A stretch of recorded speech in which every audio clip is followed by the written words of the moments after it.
Olá, gente, sejam bem-vindos. No último episódio, a gente comentou sobre a Covid-19, o novo coronavírus e a pandemia. E hoje vamos para a parte 2, junto com Márcia Helena. Oi, Márcia. Oi, João, tudo bem? E o Bernardo agora, Tudo? de novo. Claro, e o Bernardo já não é nem convidado, já é de casa. Tudo bem, pessoal? Tudo bem, João? Tudo bem, Márcia? E o que vai guiar nosso programa é justamente, além, claro, do conhecimento técnico do Bernardo, de nós dois, mas é um documento da Sociedade Brasileira de Reumatologia, publicado no seu site oficial, justamente dando as recomendações gerais para os pacientes, em especial os pacientes reumatológicos. Márcia, você quer começar com a gente aí? Pra gente, quer dizer? Sim, João, eu queria primeiro ressaltar que as informações que a gente vai falar agora e que a gente falou na primeira parte do episódio são as informações de hoje, do dia 21 de março.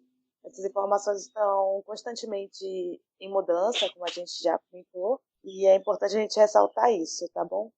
Então, assim, esse documento, ele também engloba outras sociedades que também lidam com doenças autoimunes, né? Então, a Sociedade Brasileira de Dermatologia, a Sociedade Brasileira de Infectologia e também o Grupo de Estudos de Doenças Inflamatórias Intestinais do Brasil.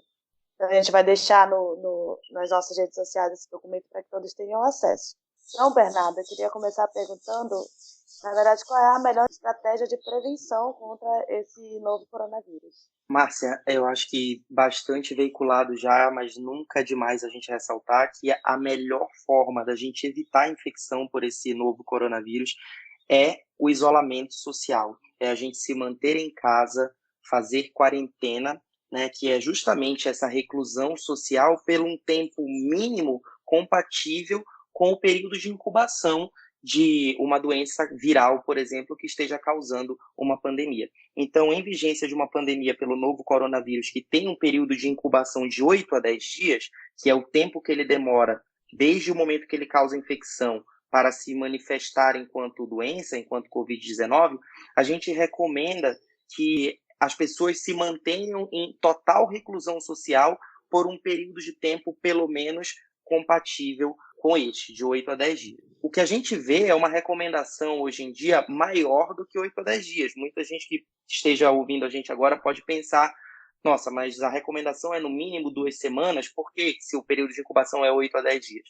Esse período mudou muito recentemente. Como Márcia mesmo acabou de falar, as coisas estão muito dinâmicas, né? Ainda no início dessa semana, o período de incubação estimado era de 14 dias e, por isso, a orientação de isolamento social mínimo é de 14 dias, podendo ser aumentado esse tempo de recomendação. Mas, por hora, a gente já conhece que de 8 a 10 dias é o período de incubação hoje sabido da infecção pelo novo coronavírus, mas mantemos a recomendação de isolamento social por pelo menos 14 dias, podendo aumentar esse tempo. Essa é a principal medida, Márcia, se manter em casa, ficar em casa e conseguir aderir a essa quarentena.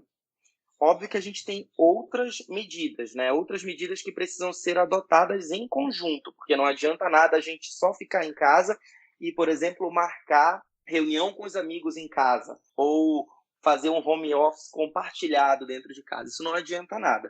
Não adianta a gente se manter recluso e levar o fator de risco, que é justamente o contato com gotículas de saliva de outras pessoas que fiquem próximas a gente ou contato com superfícies contaminadas com essas gotículas. Então, isolamento é isolamento mesmo, ficar dentro de casa, recluso, com contato com o mínimo possível de pessoas.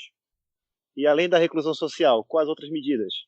João, a gente precisa, mesmo dentro desse período de quarentena, praticar algumas medidas, principalmente de higiene, que garantam que a gente tenha uma proteção contra esse novo vírus.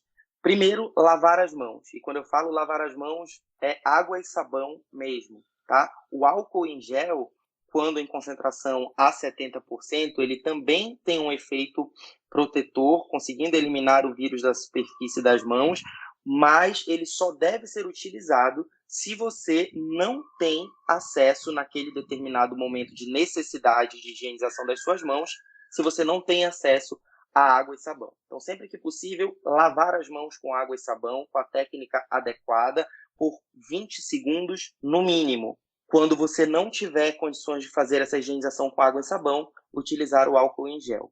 né? E sempre lembrar que após essa lavagem das mãos também a gente precisa secar as mãos com alguma toalha seca, algo que a gente possa descartar depois e que a gente não fique se reinfectando. Além da higienização das mãos, é muito importante também que a gente tenha algumas práticas de evitar tocar em certas partes do corpo, principalmente na face. Olhos, nariz e boca têm que ser evitados. A gente não deve levar a mão no rosto nesse período, principalmente de pandemias, porque assim a gente reduz a veiculação de partículas virais que estejam eventualmente nas nossas mãos até as principais portas de entrada para esse novo vírus. Enquanto você falava isso, eu estava mexendo na minha barba. Eu fiquei assim, putz, não tá certo isso, vou fazer essa barba aí. Tem até uma recomendação, né? Profissionais de saúde agora andar com a barba feita. Sim, é uma recomendação também. A gente tem que tentar diminuir as superfícies de contato e, no nosso caso, como profissionais de saúde que usaremos máscaras em certas situações, a gente precisa conseguir acoplar esses equipamentos de proteção individual de forma satisfatória. E a barba, às vezes, a depender do tamanho dela, atrapalha um pouquinho. Se a pessoa estiver sintomática, quais são as recomendações para ela? Perfeito. Primeira coisa, se você tiver sintomático, seja gripe ou não, seja coronavírus ou não, por exemplo, estou sintomático, mas é rinite, não importa. Se você for tossir ou espirrar, o que a gente recomenda é que você utilize a face interna do membro superior, do cotovelo ou do antebraço, para cobrir nariz e boca no momento da tosse ou do espirro, ou ainda pode utilizar as mãos desde com um lenço que você descarte depois. A gente pede que evitem utilizar as mãos diretamente, porque você vai contaminar as mãos e nem sempre vai conseguir higienizar sem fazer a contaminação de outras superfícies. Essa é a primeira orientação. Outra orientação muito importante para pessoas sintomáticas. Primeira coisa, estou sintomático e não tenho critério de gravidade, não preciso ir para o hospital. Eu vou ficar em casa. Estou só com febre, coriza, congestão nasal, nariz entupido. Vai ficar em casa por no mínimo 14 dias, tá? E além da reclusão social, o que a gente pede é que essa pessoa utilize máscara. Essa é a indicação absoluta de utilização de máscara nessa pandemia. Além dos profissionais de saúde, pessoas que, mesmo sem ser profissionais de saúde, estejam sintomáticas, estejam com algum sintoma respiratório, tossindo, espirrando, com febre, dor de garganta, essas pessoas devem usar máscara mesmo dentro de casa para evitar a infecção de seus possíveis contactantes intradomiciliares. Bernardo, no último episódio também a gente conversou sobre que o Ministério da Saúde recomendou por hora, né? Claro, são dinâmicas as recomendações, que apenas os casos graves, ou seja, aqueles que vão ser internados, vão ser testados para a Covid. Existe alguma recomendação específica para os pacientes imunossuprimidos? Específica não, João. Esses pacientes a gente sabe que tem potencialmente uma pior evolução quando infectados, mas para a gente fazer o diagnóstico dessa infecção, a gente vai depender hoje da evolução clínica deles.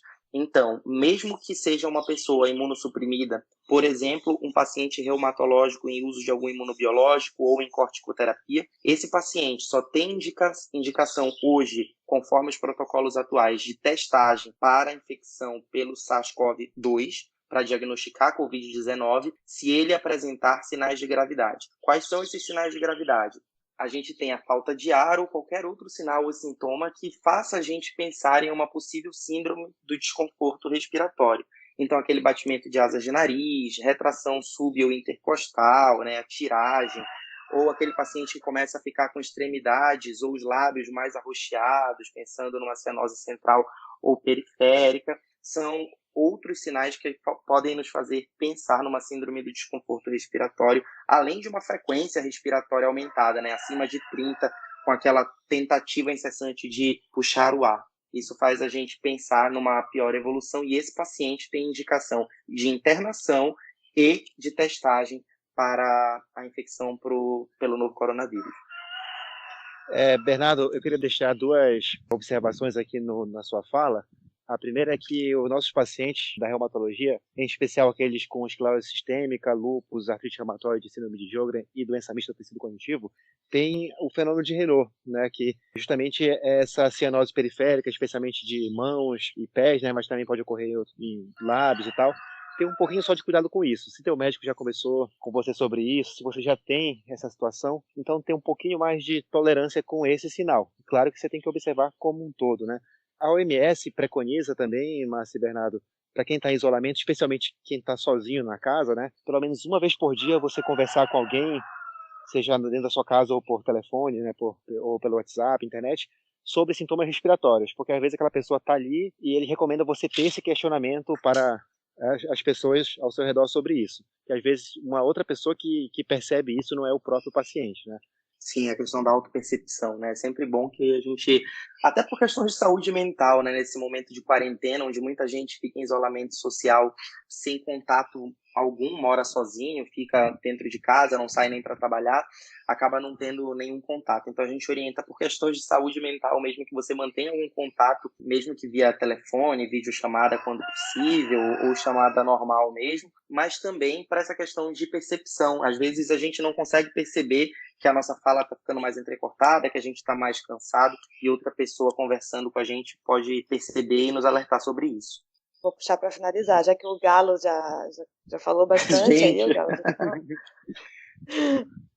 Então, gente, para finalizar, nosso grupo aqui queria ressaltar que nós estamos todos à disposição nas nossas redes sociais para vocês retirarem suas dúvidas, mas lembre-se de não mudar seu tratamento, nem interromper nenhuma medicação sem consultar, de preferência, o seu médico. Já existem diversos canais, tanto nas redes sociais quanto a própria telemedicina, que estão ficando cada vez mais disponíveis na atual situação, para que o paciente tenha acesso a um profissional de saúde para conseguir retirar suas dúvidas. Então, gente, para fechar aqui, primeiramente agradecer mais uma vez a audiência de vocês, agradecer aí o Bernardo, a disponibilidade dele. Bernardo, você quer dar um último recado para o pessoal? João, queria fazer, por fim, além do agradecimento, mais uma vez, um apelo a todos, não somente aos ouvintes que tenham alguma doença inflamatória, autoimune, reumatológica, mas todas as pessoas em geral que estejam nos ouvindo, que se vierem apresentar algum sinal ou sintoma de gripe, que mesmo sabendo que pode sim ser coronavírus, que você fique em casa. Evite ibuprofeno e outros anti-inflamatórios, evite corticoide quando puder evitar, utilize as medicações que você está acostumado com prescrição médica para dor, para febre, e evite procurar serviços de saúde se você não tiver sinais de gravidade, como a gente comentou aqui nesse podcast hoje. Procure um pronto-socorro apenas se você tiver falta de ar ou qualquer outro sinal e sintoma mais grave. Isso faz com que a gente consiga atender a demanda que está absurda no meio dessa pandemia no sistema de saúde público ou privado de uma forma otimizada e também diminui a infecção, o risco de infecção para aqueles que estejam gripados e possivelmente não seja pelo novo coronavírus e estariam se expondo desnecessariamente então em um pronto-socorro. O apelo final é esse. Fiquem em casa, se mantenham saudáveis e muito obrigado pela oportunidade. Então, eu queria agradecer novamente o Bernardo, o João e o Galo do João, né, que foi o participante principal do podcast. Então é isso, gente. Até a próxima. Tchau. Tchau, tchau.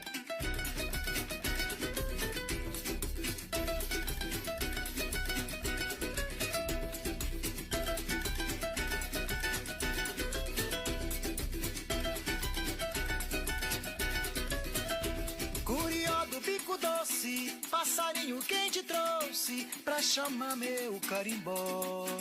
Foi verequete, verê, foi verequete, verê, foi verequete, foi Lucindo e Cupijó. Seu médico já conversou com isso sobre você, com isso? Meu Deus, tem um galo aí. Não, eu te falei, eu tenho um quintal grande aqui, tem pavão, galo e galinha d'Angola. Calma lá que o Galo deu um grito, agora não escutei nada que tu falou. Vamos ver.